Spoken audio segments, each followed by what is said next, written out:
গঙ্গারও আজ চূড়ান্ত বাহার। বোট, বজরা, পিনেস ও কলের জাহাজ গিজগিজ করছে।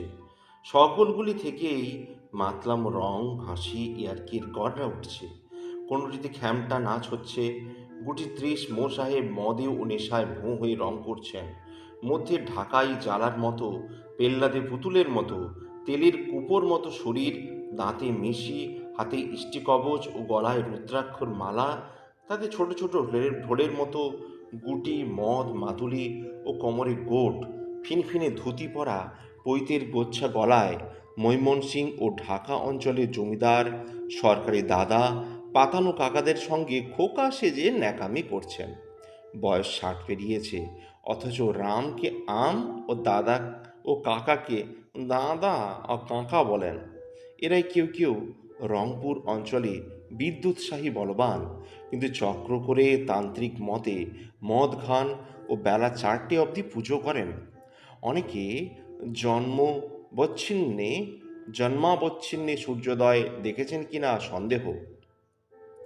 কোনো পিনসে একদল শহুরে নববাবুর দল চলেছেন। ইংরাজি স্পিচে লিডনি মরের শ্রাদ্ধ হচ্ছে। গাওনার সুরে জলও জমে যাচ্ছে। কোন পানসিখানিকে একজন তিল কাঞ্চনে নবসাহেববাবু মোসাহেব ও মেয়ে মানুষের অভাবে পিস্তুত ভাই, ভাগ্নে ও ছোট ভাইটিকে নিয়ে চলেছেন। বায়া নাই, গোলাপি খিলি নাই, এমনকি এক থেলো হুঁকোরও অপ্রতুল, তবু এমনি খোশ মেজাজ, এমনি শখ যে পানসির পাটাতনের তক্তা বাজিয়ে গুনগুন করে গাইতে চলেছেন। যেমন করে হোক কায়ক ক্লেশে শুদ্ধ হওয়াটা চাই।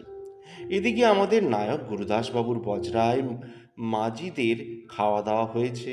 দুপুরে নামাজ পড়েই বজরা খুলে দেবে।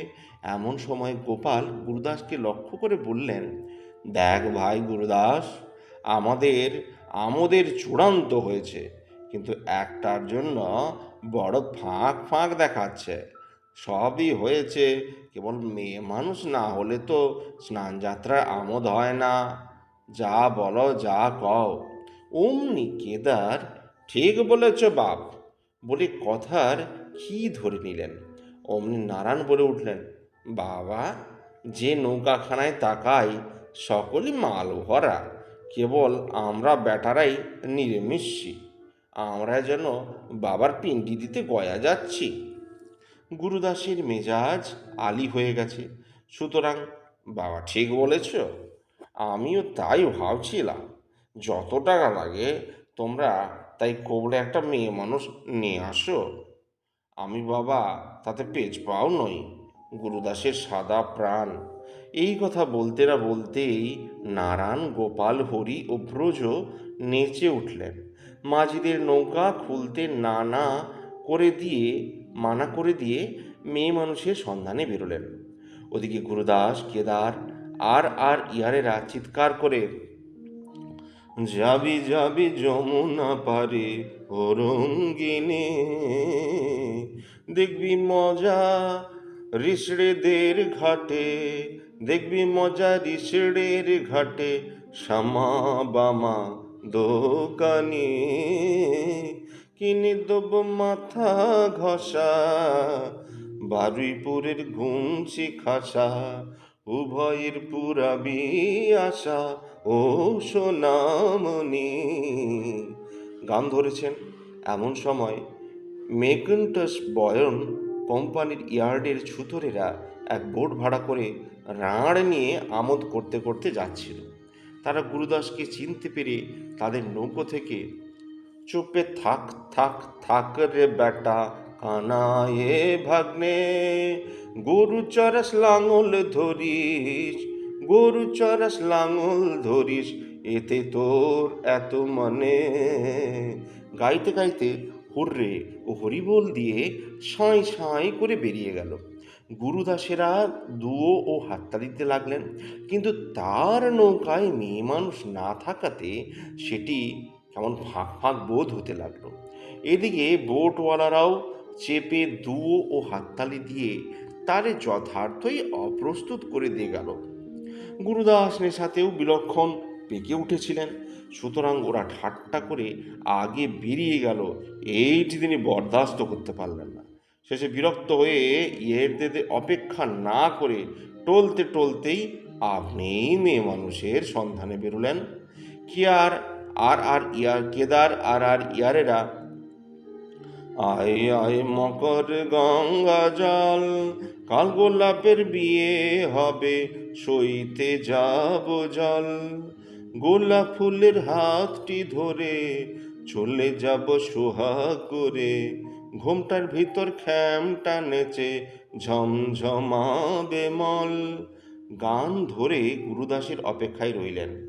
ঘণ্টাখানেক হলো গুরুদাস নৌকা হতে গেছেন। এমন সময় ব্রজ ও গোপাল ফিরে এলেন। তারা শহরটি তন্ন তন্ন করে খুঁজে এসেছেন, কিন্তু কোথাও একজন মেয়ে মানুষ পেলেন না। তাদের জানত ও শহরের ছোটো কোচের বাঁচতে বাকি করেন নাই। দিগেদার এসব খবর শুনে একবারে মাথায় হাত দিয়ে বসে পড়লেন। জয়কৃষ্ণ মুখুজ্জের জেলে যাওয়াতে তার প্রজাদের এত দুঃখ হয় নাই। রাবণের হাতে রামের কাটা মুণ্ড দেখে অশোকবনে সীতা কত দুঃখিত হয়েছিলেন। ও অত্যন্ত দুঃখে এই গান ধরে গুরুদাসের অপেক্ষায় রইলেন। হৃৎপিঞ্জরের পাখি উড়ে লোকার, তরা করে ধর গো সখী, দিয়ে পীড়িতের আধার। কোন কামিনীর পোষা পাখি কাহারে দিয়েছে ফাঁকি, উড়ে এলো দাঁড় ছেড়ে শিকলি কাটা ধরা ভার। এমন সময় গুরুদাস এসে পড়লেন। গুরুদাস মনে করেছিলেন যে তিনি কোনো মেয়ে মানুষের সন্ধান পান নাই বলে তার ইয়ারেরা একটা না একটাকে অবশ্যই জুটিয়ে থাকবে। এদিকে তার ইয়ারেরা মনে করেছিলেন যদিও তারাই কোনো মেয়ে মানুষের সন্ধান করতে পারলেন না, গুরুদাস বাবু আর ছেড়ে আসবেন না। এদিকে গুরুদাস নৌকায় এসেই মেয়ে মানুষ না দেখতে পেয়ে মহা দুঃখিত হয়ে পড়লেন। কিন্তু নেশার এমনি অনির্বচনীয় ক্ষমতা যে, তাতেও তিনি উৎসাহহীন হলেন না। গুরুদাস পুনরায় ইয়ারদের স্তোক দিয়ে মেয়ে মানুষের সন্ধানে বেরোলেন। কিন্তু তিনি কোথায় গেলে পূর্ণ মনোরথ হবেন তা নিজেও জানতেন না। বোধ হয় তিনি যার অধীন ও আজ্ঞানু অনুবর্তী হয়ে যাচ্ছিলেন, কেবল তিনি মাত্র সে কথা বলতে পারেন। গুরুদাসকে পুনরায় যেতে দেখে তার ইয়ারেরাও তার পিছনে পিছনে চললেন। কেবল নারায়ণ, ব্রজ ও কেদার নৌকায় বসে অত্যন্ত দুঃখেই মিশে যায়, হায় হায় কি করি উপায়, শ্যাম বিহনে সই বুঝি প্রাণ যায়। হায় হায় শশধর অস্তাচল গত সখী, প্রফুল্লিত কমলিনী কুমুদ মলিন মুখী। আর কি আসিবে কান্ত তুষিতে আমায়, নিশি যায় হায় হায় সখী কি করি উপায়। গাইতে লাগলেন। মাঝিরা জুয়া বই যায় বলে বারংবার ত্যক্ত করতে লাগলো। জল ক্রমশ উড়নচণ্ডীর টাকার মতো জায়গা খালি হয়ে হটে যেতে লাগলো। ইয়ার দলের অসুখের পরিসীমা রইল না। গুরুদাস পুনরায় শহরটি প্রদক্ষিণ করলেন। সিঁদুরিপটি, শোভাবাজার ও বাগবাজারের সিদ্ধেশ্বরী তলাটাও দেখে গেলেন, কিন্তু কোনোখানেই সংগ্রহ করতে পারলেন না। শেষে আপনার বাড়িতে ফিরে গেলেন। আমরা পূর্বেই বলেছি যে গুরুদাসের এক বিধবা পিসি ছিল।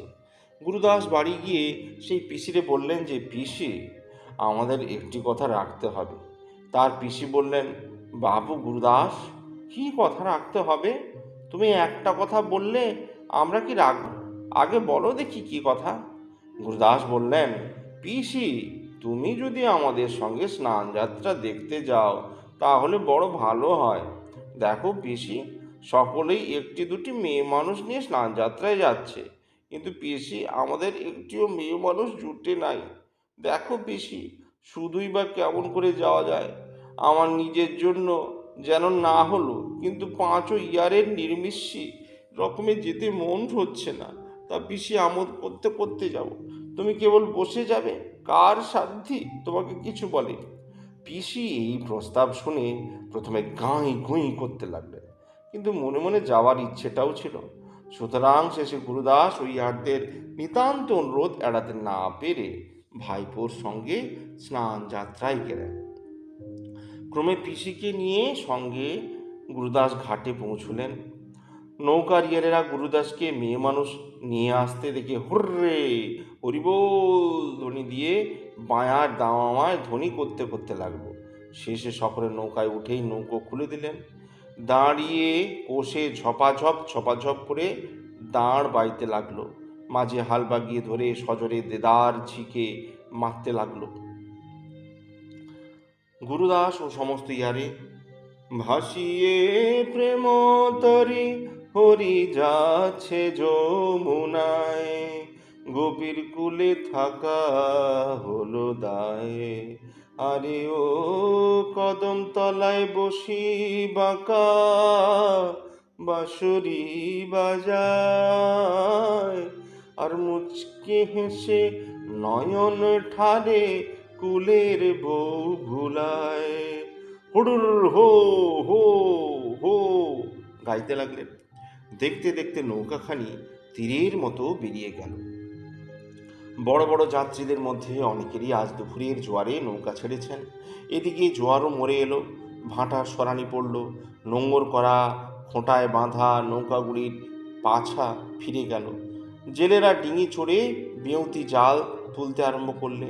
সুতরাং যিনি যে অবধি গেছেন তার সেখানেই নোঙর করতে হলো। তিলক্কা কাঞ্চুনে বাবুদের পানসি, ডিঙি, ভাউলে, বজরা, বোট, বাজার পেট জায়গায় ভিড়ানো হলো। গয়নায় যাত্রীরা কিনেরায় পাশে পাশে লুগি মেরে চললেন। পেনেটি, কামারহাটি কিংবা খড়দয়ে জলপান করে খেয়া দিয়ে মাহেশ পৌঁছবেন। ক্রমে দিন ও রাত্রি অস্ত গেলেন। অভিসারিণী সন্ধ্যা অন্ধকারের অনুসরণে বেরোলেন। প্রিয় সখী প্রকৃতি প্রিয় কার্যের অবসরে বুঝে ফুলদাম উপহার দিয়ে বাসরে নিমন্ত্রণ গ্রহণ করলেন। বায়ু মৃদু মৃদু বির্জন করে পথক্লেশ দূর করতে লাগলেন। বক ও বালহাঁসেরা শ্রেণী বেঁধে চলল। চক্রবাক মিথুনের কাল সময় প্রদোষ। সংসারের সুখ বিসর্জনের জন্য উপস্থিত হলো। হায়, সংসারের এমনই বিচিত্র গতি যে কোনো কোনো বিষয় এক এক অপার দুঃখাবহ হলেও শতেকের সুখাস্পদ হয়ে ওঠে। পাড়া অঞ্চলের কোনো কোনো গাঁয়ের বাওয়াটে ছোঁড়ারা যেমন মেয়েদের সাঁঝ সকালে ঘাটে যাবার পূর্বে পথের ধারের পুরনো শিবের মন্দির, ভাঙা কোটা, পুকুর পাড় ও ঝোপে ঝাপে লুকিয়ে থাকে, তেমনি অন্ধকারও অতক্ষণ চাবি দেওয়া ঘরে, পাতকোর ভেতরে ও জলের তলায় জ্বালায় লুকিয়েছিল। এখন শাঁখ ঘণ্টার শব্দে সন্ধ্যার ছাড়া পেয়ে বেরোলেন। তার ভয়ানক মূর্তি দেখে রমণী স্বভাবসুলভ শালীনতায় পদ্ম ভয়ে ঘাড় হেঁট করে চক্ষু বুজে রইলেন। কিন্তু ফচকে ছুঁড়িদের আঁটা ভার কুমুদিনীর মুখে আর হাসি ধরে না। নোঙর ভরা ও কিনারায় নৌকাগুলিতেও গঙ্গায়ও কথা না অতীত শোভা পেতে লাগলেন। বোধ হতে লাগলো যেন গঙ্গা গলদেশে দীপমালা ধারণ করে নাচতে লাগেছেন। বায়ুচলিত ঢেউগুলি তবলার বাঁয়ার কাজ করছে। কোনোখানে বালির খালের নিচে একখানি পিনাস নোঙর করে বসেছেন। রকমারি বেধড়ক চলছে। গঙ্গার চমৎকার শোভায় মৃদু মৃদু হাওয়াতে ও ঢেউয়ের ঈষৎদোলায় কারু কারু শ্মশান বৈরাগ্যে উপস্থিত হয়েছে। কেউ বা ভাবে মোজে পূরবী রাগিনীতে ধরেছে। যে যাবার থাক সখী আমি যাব না জলে, যাইতে যমুনার জলে সে কালা কদম তলে, আঁখি ঠেরে আমায় বলে মালা ধেরাই আমার গলে। গান ধরেছেন। কোনোখানে এইমাত্র একখানি বোট নগর করলে বাবু ছাতে উঠলেন। অমনি আর সঙ্গীরাও পিছনে পিছনে চলল। একজন মোসাহেব মাঝিদের জিজ্ঞাসা করলেন, চাচা, এই জায়গাটার নাম কি? অমনি বোটের মাঝি হুজুরে সেলাম ঠুকে, আজ্ঞা, কাশীপুর কর্তা, এই রতন বাবুর ঘাট, বলে বকশিসের উপক্রমণিকা করে রাখলেন। বাবুর দল ঘাট শুনে হাঁ করে দেখতে লাগলেন। ঘাটে অনেক বউঝি গা ধুচ্ছিল। বাবু দলের চাউনি হাসি ও রসিকতায় ভয় ও লজ্জায় জড়সড় হলো। দু একটা পোষ পানবার পরিচয় দেখাতে ত্রুটি করল না। মো সাহেব দলে মাহেন্দ্র যোগ উপস্থিত হলো। বাবুর প্রধান ইয়ার রাগ ভেজে, অনুগত আশ্রিত তোমার, রেখো রে মিনতি আমার, অন্য ঋণ হলে বাঁচিতাম পলালে, এ ঋণে না মোলে পরিশোধ নাই, অতএব তার ভার তোমার, দেখো রে করো না বিচার। গান জুড়ে দিলেন।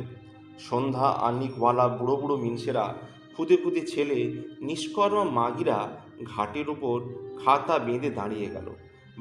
বাবুরাও উৎসাহ পেয়ে সকলে মেয়ে গালতে লাগলেন। মরা খেকো কুকুরগুলো খেউ খেউ করে উঠল। চয়ন্তী শেয়ারগুলো ময়লা ফেলে ভয়ে ঘোঁত ঘোঁত করে খোঁয়াড়ে পালিয়ে গেল। চরন্তী শোয়ারগুলো ময়লা ফেলে ভয়ে ঘোঁত ঘোঁত করে খোঁয়াড়ে পালিয়ে গেল। কোনো বাবুর বজরা বরানগরের পাটের কলের সামনেই নোঙর করা হয়েছে। গাঁয়ের বওয়াটে ছেলেরা বাবুদের রঙ্গ ও সঙ্গের মেয়ে মানুষ দেখে ছোট ছোট নুড়ি পাথর, কাদা ও মাটির চাপ ছুঁড়ে আমোদ করতে লাগলো। সুতরাং সে ধারের খড়খড়ে ওগুলো বন্ধ করতে হলো। আরও বা কী হয়, কোনো বাবুর ভ্যাউলেখানি রাসমণি নবরত্নের সামনে নোঙর করেছে। ভেতরের মেয়ে মানুষেরা উঁকি মেরে নবরত্নটি দেখে নিচ্ছে। আমাদের নায়ক বাবু গুরুদাস বাগবাজারের পোলের আশেপাশেই আসেন। তাদের বায়ার এখনও আওয়াজ শোনা যাচ্ছে। আতুড়ি ও আনিসদের বেশিরভাগ আনাগোনা হচ্ছে। আনিস ও রমেদের মধ্যে যারা গেছিলেন তারাই দুনো হয়ে বেরিয়ে আসছেন। ফুলুরি ও গোলাপি খিলিরা দেবতাদের মতো বর দিয়ে অন্তর্ধান হয়েছেন। কারু কারু তপস্যায় ফললাভ শুরু হয়েছে। স্নেহময়ী পিসি আঁচল দিয়ে বাতাস করছেন ও নৌকাখানি অন্ধকার। এমন সময় ঝমঝম করে হঠাৎ এক পশলা বৃষ্টি এলো। একটা গোলমেলে হাওয়া উঠল। নৌকার পাছাগুলি দুলতে লাগলো। মাঝিরা পাল ও চট মাথায় দিয়ে বৃষ্টি নিবারণ করতে লাগলো। রাত্রির প্রায় দুপুর। সুখের রাত্রি দেখতে দেখতে যায়। ক্রমে সুখ তারা স্মৃতি হয়ে হাসতে হাসতে উষা উদয় হলেন। চাঁদ তারাদল নিয়ে আমোদ করছিলেন। হঠাৎ উষারে দেখে লজ্জায় ম্লান হয়ে কাঁপতে লাগলেন। কুমুদিনী ঘোমটা টেনে দিলেন। পূর্ব দিক ফর্সা হয়ে গেল। জোয়ার আইছে বলে মাঝিরা নৌকা খুলে দিলেন। ক্রমে সকল নৌকায় সার বেঁধে মহেশ ও বল্লভপুর চলল। সকলখানি এখনো রং পোড়া। কোনোখানিতে গলা ভাঙা সুরে, এখনো রজনী আছে, বলো কোথা যাবে রে প্রাণ, কিঞ্চিৎ বিলম্ব করো হোক নিশি অবসান, যদি নিশি পোহাইত কোকিলে ঝঙ্কার দিত, কুমুদি মুদিত হতো, শশী যেত নিজ স্থান। শোনা যাচ্ছে কোনখানি কফিনের মতো নিঃশব্দ, কোনখানিতে কান্নার শব্দ, কোথাও নেশার গৌ গৌ ধ্বনি। যাত্রীদের নৌকা চলল। জোয়ারও পেকে এলো। মালারা জাল ফেলতে আরম্ভ করলো। কিনারায় শহরের বড় মানুষের ছেলেদের টুকরি ধোপার গাধা দেখা দিল। ভট্টাচার্যিরা প্রাতঃ স্নান করতে লাগলেন। মাগি ও মিনসেরা লজ্জার মাথায় করে কাপড় তুলে হাঁকতে বসেছে। তরকারির বাজরা সমেত হেটোরা বদ্যিবাটি ও শ্রীরামপুরে চলল। আর খেয়ার পাটুনিরে সিকিও আধ পয়সা পার করতে লাগলো। বদর ও কফর গাজীর ফকিরিরা ডিঙে চড়ে ভিক্ষে করতে আরম্ভ করলো। সূর্যদেব উদয় হলেন দেখে কমলিনী আহ্লাদে ফুটলেন, কিন্তু ইলিশ মাছ ফড়ফড়িয়ে মরে গেলেন। হায়, পরশ্রী কাতরদের এই দশাই ঘটে থাকে। যে সকল আমোদের বাবুদের খড়দ, পেনেটি, আড়খাগড়া, আগড়পাড়া, কামারহাটি প্রভৃতি গঙ্গাতীর অঞ্চলে বাগান আছে, আজ তাদেরও ভারী ধুম। অনেক জায়গায় কাল শনিবার ফলে গেছে, কোথাও আজ শনিবার, কারু কদিনই জমাট বন্দোবস্ত, আয়েশ ও চোহেরের ভদ্র। বাগানওয়ালা বাবুদের মধ্যে কারু কারু ব্যাচ খেলবার জন্য পানসি তৈরি, 1000 টাকার বাজ হবে। এক এক মাস ধরে নৌকায় গতি বাড়ানোর জন্য তলায় চর্বি ঘষা হচ্ছে। মাঝিদের লাল উদি ও আগুপিছুর বাদশাহী নিশের সংগ্রহ হয়েছে।